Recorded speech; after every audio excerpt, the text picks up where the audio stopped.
ሰላም ሰላም የገንዬ ቤተሰቦች በሀገር ውስጥም ያላችሁ በውጭም ያላችሁ በያላችሁበት ሰላማችሁ ብዝዝት ይበልልኝ። የወይንሸት ግዛውን ዩቲዩብ ቻናል ማለት ነው። እሱን ከቻላችሁ 1000 ሰብስክራይብ ብታስገቡልኝ 1000 ሰብስክራይብ ብታስገቡልኝ ቤተሰቦቼ እንደማታሳፍሩኝ እርግጠኛ ነኝ። የ4 ወር የቤት ኪራይ እከፍልልሻለሁ። የስደት እህቴ አይዞሽ። በስደት ላይ ሆና ማለት ነው ብዙ ነገር አጥታለች ማለት ነው። ብዙ ነገሯን አጥታለች። ቤቷን አጥታለች፣ እናቷን አጥታለች በስደት ላይ ማለት ነው። ስለዚህ ደግሞ እኔን በዚህ ታገዘችኝ የኔ ቤተሰቦች። ታዲያ ሁላችሁም ደስተኛ ትሆኑ ደስተኛ ትሆናላችሁ ቤተሰቦች። ምን ችግር አለው? ምንም ችግር የለውም። እኔን እንደምታሳድጉኝ አሁን እሷንም ደግሞ እንደዚህ ያርጋችሁ ብታስደስቱኝ ማለት እኔ ደግሞ ልክ የቤት ኪራዩን እንደሰጠችኝ ብሩን ወደ እናንተ ፊት ደግሞ ይዤ እኔም እቀርባለሁ ማለት ነውና ባካችሁ ሙስሊሞች በአላህ ይዣችኋለሁ። ክርስቲያኖች በገብርኤል በድንግል ማርያም እህቶቼ ወንድሞቼ የወይንሸትን ቻናል ደንደን እያላችሁ አሳድጉልኝ። እኔ እስከ 200 ነው ያለች። ከዛም በላይ 1000 አርጋችሁ ብታስደስቱኝ ደስ ነው የሚለኝ። ይሄ ድል አያመልጠኝ ቤተሰቦቼ። ከዚያ ቤት እኔ የለቀቅኩት ሁላችሁም ታውቃላችሁ። ከዚህ ቀደም ማለት ነው አስፋልት ዳር ነው አንደኛ ነገር ለሱቅ ተፈለገ 20000 ትችያለሽ ወይ ሲሉኝ እኔ እንኳን አይደለም 20000 5000 እንኳን እየተንቀጠቀጥኩኝ ነው ማለት ነው። ግን አሁን ቻናሌንም ሸጬ ነው። ይሄም ሞኔታይዝ አልሆነልኝም። ገና ነው ገና ሰዓቴም ገና አልሞላ። ግን እንትኑ ሄዷል ሰዓቱ አልሄደልኝም።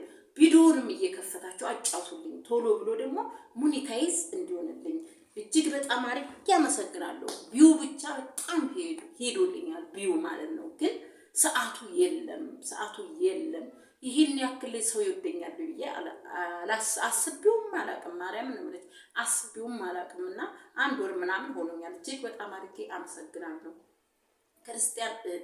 ክርስቲያን ወንድሞቼ በውጪ ያላችሁ ሀገር ውስጥ ማለት እጅግ በጣም አድርጌ አመሰግናለሁ።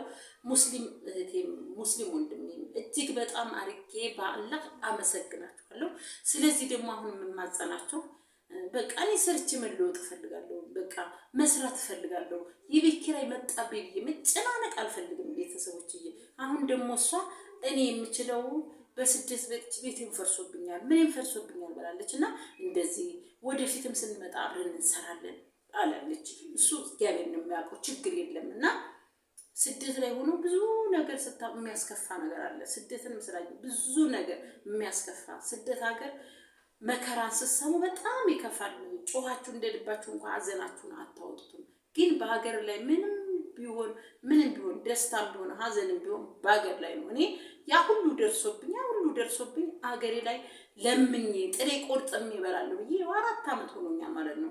በእናንተ ብርታም ማለት ነው። አሁን 2ኛ ቻናል መሸጤ ነው። የዚያ ጊዜም ስልኬ ተቃጥሎብኝ ነው። አሁንም ደግሞ እቃ በቃ ማዘዋውርበት ስላጣሁኝ ምንም ስላጣሁኝ ነው። ይሄንን እናንተ ስላበረታታችሁኝ እናንተ ላይክ ሼር ስላደረጋችሁ ነው አይደለ? አሁንም እናንተ እንደማታሳፍሩኝ እርግጠኛ ነኝ ቤተሰቦቼ፣ እርግጠኛ ነኝ። ይችን እንደዚህ እያደረጋችሁ እሷንም 1000 ብታስገቡልኝ ደስ ይለኛል። ማርያም ነው የምላችሁ፣ በጣም ደስ ይለኛል። የስደት እህታችሁ ነች። በቃ ሀገሬ መግባት ፈልጋለሁ፣ መስራት ፈልጋለሁ። እኔ በሌላው ቢያቀተኝ አለችኝ። ይሄን አገር ብገባ ብዙ ነገር አጥቻለሁ። ስታወራ በሰማት አንጀት ነው የምትበላው ነው የምላችሁ። እውነቴን ነው አንጀት ነው የምትበላችሁ። እና ስደት ላይ ሆናችሁ ማንኛችሁም እህቶቼ ሀዘንን ደስታን ብቻ ስሙ፣ መከራን አትስሙ። ስደት ላይ ሆናችሁ ለምን ስለማቀው መሞ ስለሚያቀኝ ነው። ስለዚህ ለኔ ስትሉ ስሞትላችሁ ስቀበርላችሁ ይሄን እድል አይለፈኝ፣ ይሄ እድል አይለፈኝ። ሰብስክራይብ ላይክ ሼር እያደረጋችሁ አሳድጉልኝ። በድንግል ማርያም በአላህ አትለፉት ነው የምላችሁ፣ አትለፉት። በቃ እኔ መለወጥም ከፈለጋችሁ እኔ እንዳርግ ከፈለጋችሁ ማለት እኔ መስራት ነው የምፈልገው። በቃ መስራት ነው የምፈልገው። ግን ስራው ሁሉ ምንም ነገር የለም ማለት ነውና ስለዚህ ለምናችኋለሁ ቁጭ ብድግ ብዬ ቤተሰቦቼ በያላችሁበት ሰላማችሁ ብዝዝት ይበልልኝ። ወይንሸት እያላችሁ አሳድጉልኝ እና ተክፈለኝና ደስ ይበለኝ። ይሄ ነገር አይመልጥ